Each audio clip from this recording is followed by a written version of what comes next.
Now, let's further enrich our perspectives with our guest contributors who will give us their views and expertise on nearly everything we've covered on the program today. And for this, I'm joined now in the studio by Arise News analyst and former chairman of the editorial board of Daily Trust newspaper, Mahmood Jega, and by the public policy analyst, Chibuzo Okereke. Gentlemen, thank you and for coming to the program. Thank you. Good evening, Nigerians. Good evening. Second day of protest. Let me start with you, Mr. Jega. What's your assessment so far? Well, honestly, personally, I thought it turned out to be more effective than I initially thought it would be. For many reasons, because, you know, the leadership of the protest was unknown.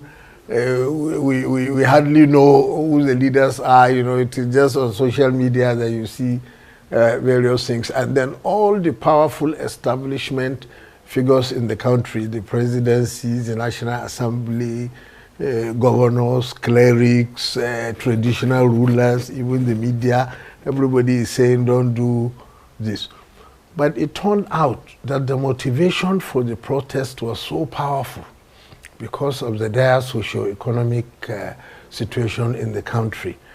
And we could all see the danger, because to have a widespread protest like that with an unidentifiable leadership, you see, promises chaos, even in the best of circumstances.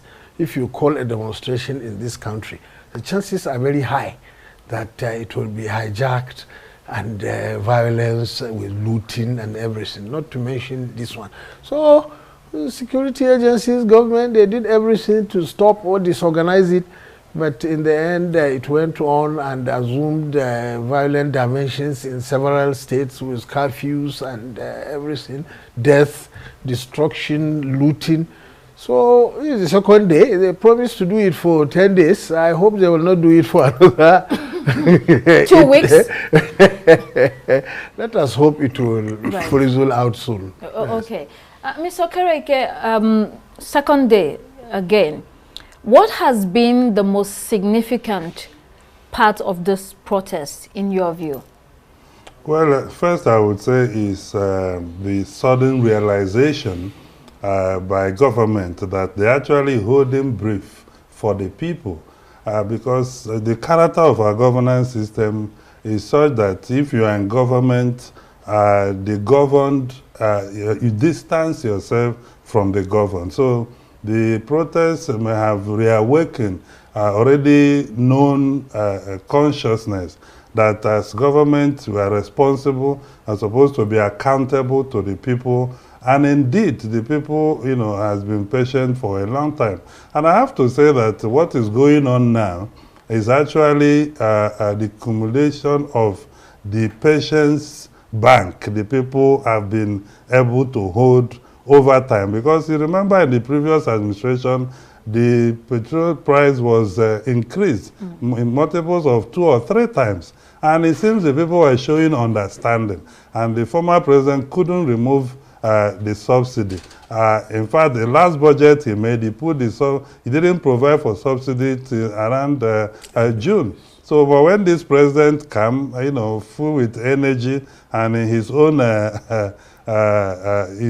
own statement, he was possessed with courage to remove subsidy, and that has generated to what, you know, we're seeing now. So I think there's an awakening by government itself that they have been, we have been in a state of state exit.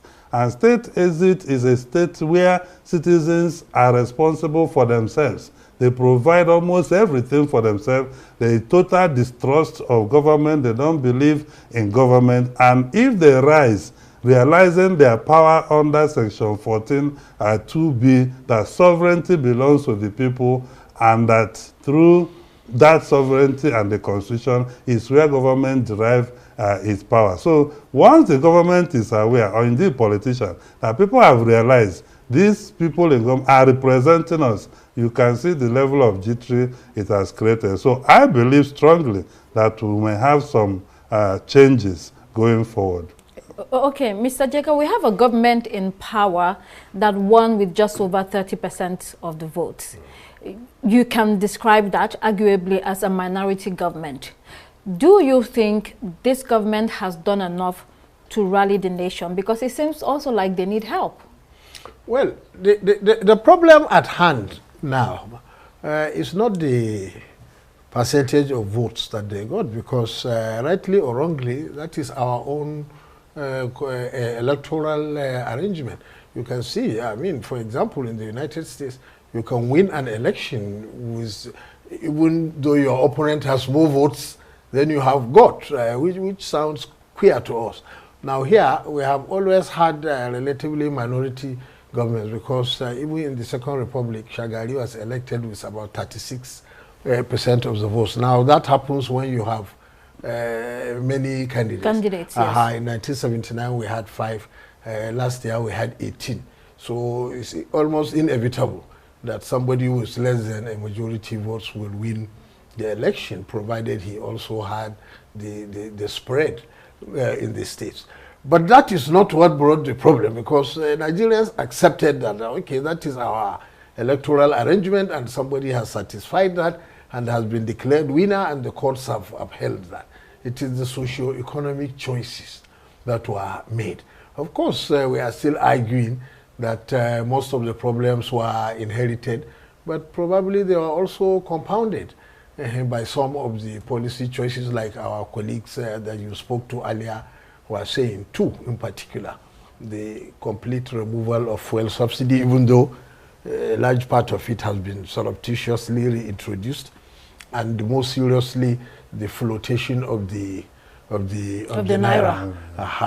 Now those two came together and impacted everything, and the wages became minuscule, and the price of food, medicine, transport, everything went up within such a short period of time. And it really created a combustible situation. And we must say that the leadership acted slowly. Maybe didn't appreciate the level of the anger, or maybe they thought the talk by traditional rulers and clerics and others may be able to dampen, but the anger was really so much and so deep seated that it led to this explosion that we have had.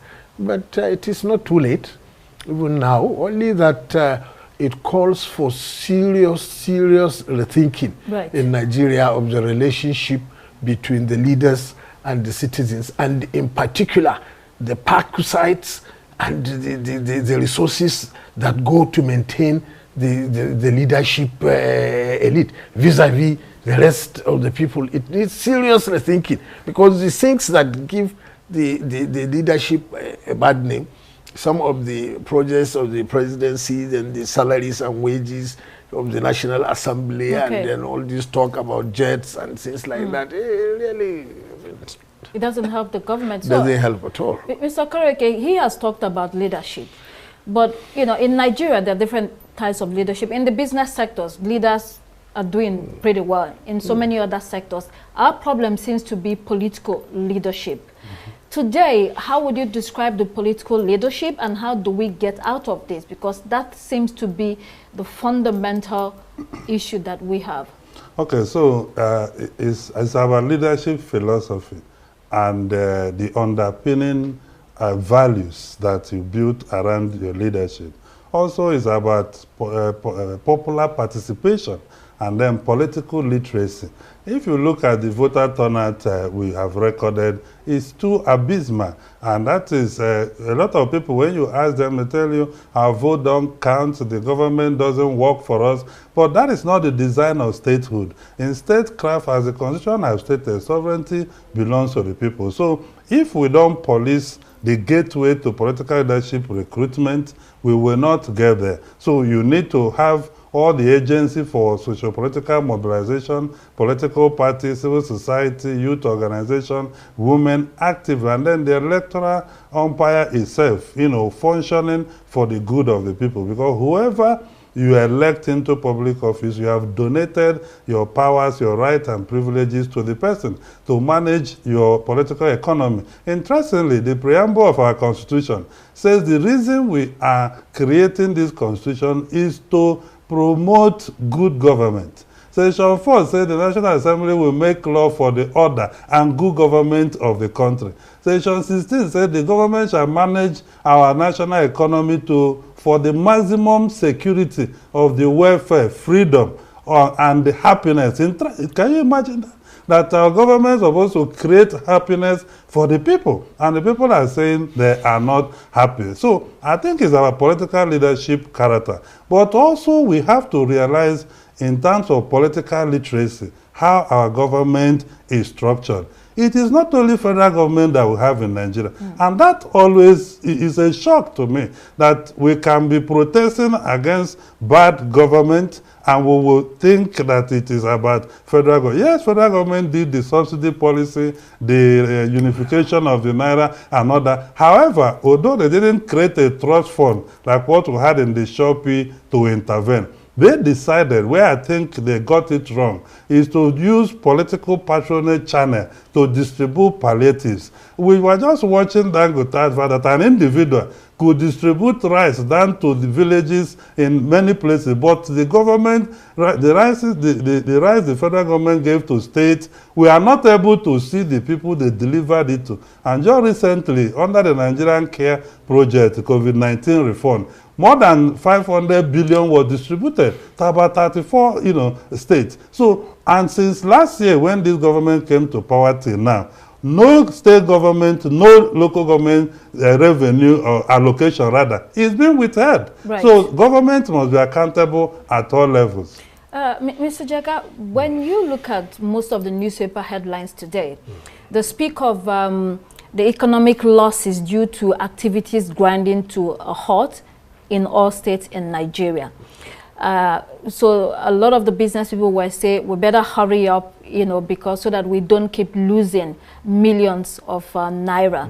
However, others will say that there is no gain without pain. How would you respond to that? There is no doubt that even the general strikes that we used to have, which were called by labor leaders, entailed huge losses. Not even strikes, I mean, even public holidays. There was a time we had 4 days of public holiday in 1 week. And some economists said the economy lost 1.7 trillion naira that week alone. Not to talk of this kind of protests which everybody was running and hiding, at least law-abiding people. Then others were on the streets, in some places ransacking shops. So the losses are huge. But we console ourselves by saying, if that leads to an enduring solution and improves perception and communication between the leadership and the citizens, and possibly also results in the modification of some policies that will address the most immediate grievances of the citizens, then probably it is worth it. And the losses that we made over the last 2 days, we can recoup if we are alive and healthy. So how can we ensure that, talking about recouping and change, how can we ensure that there is a sort of momentum after the protest has ended? It was supposed to be for 10 days. You don't want the government to go back to business as usual. What must citizens do? So other ways to continue to engage? That is the need for the role of the civil society, and also for a structured protest. And that is why people like me believe, I have done so many policy reform protests in this country, and I believe there is nothing wrong in staying in a particular place to do the protest, because one of the things it will give is to be able to articulate and aggregate the demand, the charter of demand, and the timeline, and different people will be able to communicate to the media and the government that this is. So the civil society will need, yes, bad governance is older than NSAS. Bad governance has been with us for many years, and that is why somebody could, through the social media, mobilize the whole state and the federation to go out, on the street for this. So the civil society will need to come in to midwife the process. I also encourage government